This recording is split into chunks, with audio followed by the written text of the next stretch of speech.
Kementerian Komunikasi dan Informatika memberikan tenggat waktu 5 hari lagi bagi para penyelenggara sistem elektronik PSE lingkup privat yang belum terdaftar untuk memenuhi kewajiban.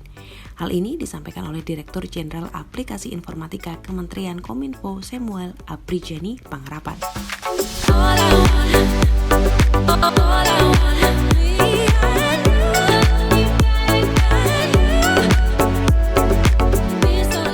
Kementerian Kominfo melalui Direktorat Pengendalian Aplikasi Informatika Kementerian Kominfo hingga kini menyurati PSE lingkup privat yang belum terdaftar hingga hari ini.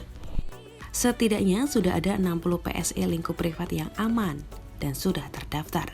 Namun ada juga daftar PSE lingkup yang belum aman dan terancam diblokir. Berikut daftarnya.